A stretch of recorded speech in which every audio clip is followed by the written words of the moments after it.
कांग्रेस अध्यक्ष राहुल गांधी आज केरल के वायनाड संसदीय क्षेत्र से अपना नामांकन दाखिल करेंगे। इस दौरान प्रियंका गांधी भी उनके साथ मौजूद रहेंगी।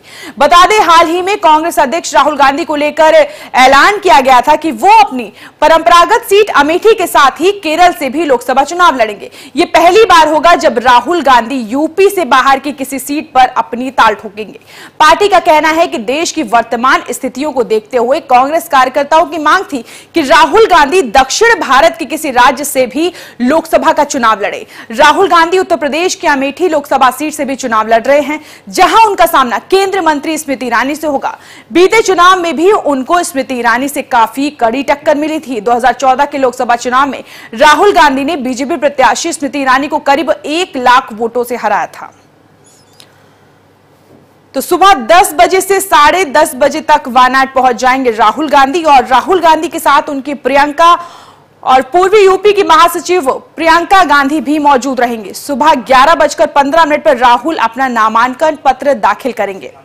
तो इस बार 2 लोकसभा सीटों से कांग्रेस अध्यक्ष राहुल गांधी उम्मीदवार के तौर पर उतरे हैं। पहली बात की जाए तो यूपी के अमेठी से जो उनकी संसदीय सीट है, उसके साथ ही केरल के वायनाड सीट से भी। और इसके लिए आज राहुल केरल के लिए रवाना है। आज उनका रोड शो भी है। इसके साथ ही वो वायनाड सीट से नामांकन दाखिल करेंगे। उनके साथ ही उनकी बहन प्रियंका गांधी भी मौजूद रहेंगी। तो राहुल का मिशन वायनाड, जिसको लेकर लगातार बीजेपी तंज कसती आई है कि राहुल ने भागने का काम किया है।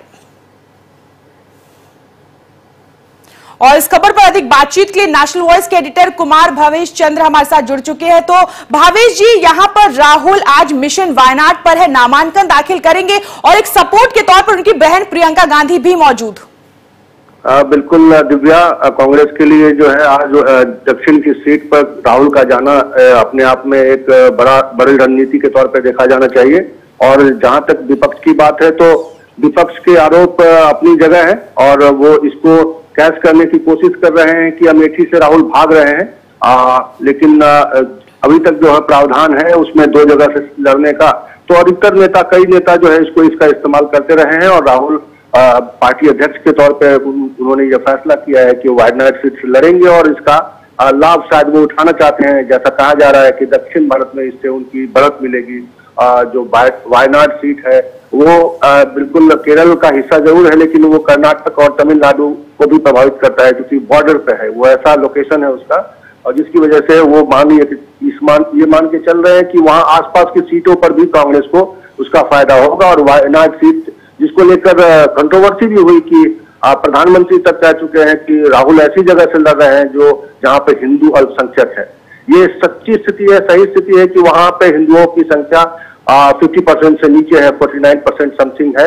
लेकिन इस तरह के जो है वहां पे बाकी जो है दूसरे कह सकते हैं मुस्लिम और क्रिश्चियन की संख्या जो है मुस्लिम करीब 28% है और क्रिश्चियन 21% से कुछ ज्यादा है। तो इस तरह का वहां कॉम्बिनेशन है। और ये सीट मैं आपको बता दूं कि 2009 में बनी थी और 9 के बाद लगातार कांग्रेस का कब्जा रहा है, यानी कि 2 बार वहां से कांग्रेस जीती है। और इस सीट को लेकर कांग्रेस को सीपीएम का भी विरोध सहना पड़ रहा है क्योंकि सीपीएम वहां पे सीपीआई के साथ उसमें उनका एक तालमेल है और सीपीआई वहां पे सेकेंड नंबर की पार्टी रही है। तो चूंकि इसीलिए शायद उन्होंने जो है सीपीएम के नेता सीताराम येचुरी का एक कड़वा बयान आया था राहुल गांधी के लिए। तो दक्षिण में ये स्थिति है फिलहाल कि कांग्रेस को भारतीय जनता पार्टी और वाम दलों का दोनों का विरोध सहना पड़ रहा है। लेकिन अब देखना होगा कि किस तरीके से वायनाड की जनता जो है राहुल को जिताती है या उसके साथ किस तरह का वहां माहौल बनता है कांग्रेस के लिए। लेकिन फिलहाल कांग्रेस की रणनीति यह है कि वहां पे चुनाव लड़के दक्षिण में एक संदेश दिया जाए। बिल्कुल, आज रोड शो भी है जो बहुत अहम माना जा रहा है। अगर गांधी परिवार की बात की जाए भावेश जी, तो उससे पहले इंदिरा गांधी, उनकी दादी भी दक्षिण से चुनाव लड़ चुकी और जीत भी हासिल की, और उनकी माता सोनिया गांधी वो भी इससे पहले दक्षिण में चुनाव लड़ चुकी और जीत हासिल की। अब बात की जाए गांधी परिवार की पीढ़ी की, तो तीसरे नेता ये राहुल गांधी निकलकर सामने आ रहे हैं, जिन्होंने अमेठी के अलावा यहां पर दक्षिण से नामांकन आज दाखिल करेंगे। तो एक चुनावी अभियान माना जा रहा है गांधी परिवार का भी।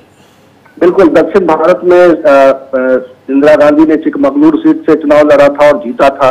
और सोनिया गांधी पिछली बार ही उसके जो बेल्लारी सीट से चुनाव लड़ चुकी है, वहां उसमें उन्होंने सुषमा स्वराज को हराया था। तो दक्षिण जो है कांग्रेस को सूट करता है और शायद कांग्रेस इसीलिए दक्षिण में अपनी जो है 2014 के कह सकते हैं मोदी लहर के बावजूद दक्षिण में चूंकि भारतीय जनता पार्टी का प्रभाव उस स्तर पर नहीं बढ़ पाया था, तो कांग्रेस को एक उम्मीद नजर आ रही है कि दक्षिण में शायद वो अगर काम करें, दक्षिण पर ध्यान दें, उनके बड़े नेता वहां से चुनाव लड़ें, तो इसका लाभ कांग्रेस को मिल सकता है। ये कांग्रेस की रणनीति है। अब देखना ये होगा कि कांग्रेस की इस रणनीति का किस तरीके का नतीजा मिलता है, कांग्रेस को कितना इसका फायदा मिलता है और 2019 के चुनाव में उत्तर भारत में उसको किस तरीके से विरोधी इस चीज को कि दक्षिण में वो भाग रहे हैं और यहाँ से बिल्कुल देखना दिलचस्प होगा इस बार राहुल गांधी का समर्थन मिलता है। जी, राहुल गांधी का दांव कितना असरदार होता है। भावेश जी, आप हमारे साथ बने रहिए और भी बातचीत आपसे करते रहेंगे। और इस बीच लगातार आपको बता दें कि राहुल का मिशन वायनाड है, राहुल के साथ प्रियंका गांधी भी मौजूद रहेंगी।